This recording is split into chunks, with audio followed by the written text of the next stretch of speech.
Почитувани, немата послушност на Нина Ангеловски, СДСМ кон олигархијата од стопанските комори ќе ги чини многу пари граѓаните. Ние сме единствената држава каде што владата во моменти на немоќ и очај, бидејќи немаат пари, да не речем ги ограбија парите од граѓаните и држава изминатите 3 години додека се на власт, сега уште еднаш посегнуваат по и така осиромашениот народ за да пробаат да пополнат нешто малку од малку во државниот буџет, да не речем да пополнат за повторно да имаат можност да си делат тендери меѓу себе луѓето од власта.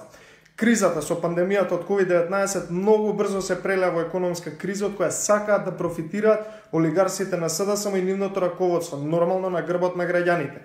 Со првиот бран на поскапување на акцизата од 3 денари што го воведе СДСМ изминативе години, граѓаните прилично сиромашеа, а животниот стандард, транспортот, цените, сите останати цени поскапеа. Само единствено функционерите на СДСМ се богатеа. Сега би сакал една кратка анализа што ќе се случи повторно со цените и поскапувањето и тоа директно како ќе се одрази на животот и граѓаните, односно на едно просечно македонско семејство.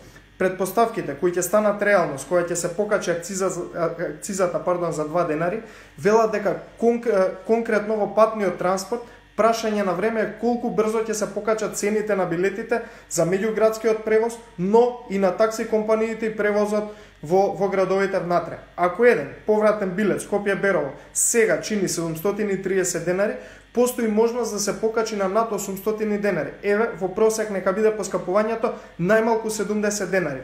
Ако едно семејство од Берово има 20 студенти во Скопје кои треба да се вратат секој викенд во Берово, имајте на ум дека едно семејство покачувањето на акцизата ќе го чини над 600 денари повеќе секој месец со поскапувањето на оваа акциза од 2 денари. Дополнително, со претходното покачување акциза од 3 денари, цената на билетот скокна и тоа значеше околу 1000 денари повеќе трошок за секое семејство месечно.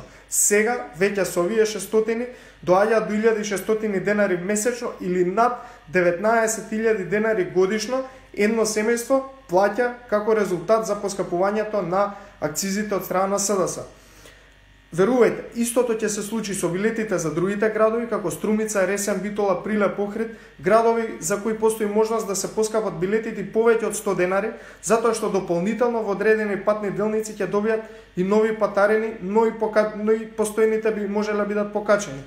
Ист и примерот со месечниот билет Скопје-Куманово или билетот Скопје-Тетово, кои сега чинат 3000 денари. Постои реална можност и намера да поскапат 500 денари, односно да бидат 3500 денари со поскапувањето на акцизата од 2 денари.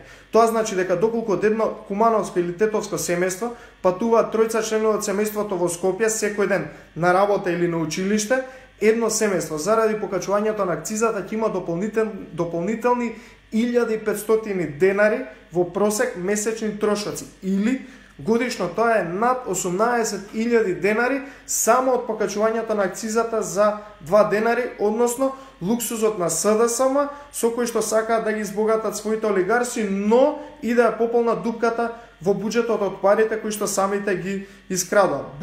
Дупката, во буџетот која остави СДСМ сега треба да се надополнува преку осиромашениот народ. Не ни е потребна уште една транзициона елита и олигархија. Нам ни е потребна стабилна економија и вистински економски мерки. Почитувани, ова не е мерка, ова е осиромашување. Наместо реални мерки за држување на работните места, односно да не се отпуштаат принудно над 160.000 граѓани како што тоа во моментов се случува, ние гледаме мерки за осиромашување на и така сиромашниот народ.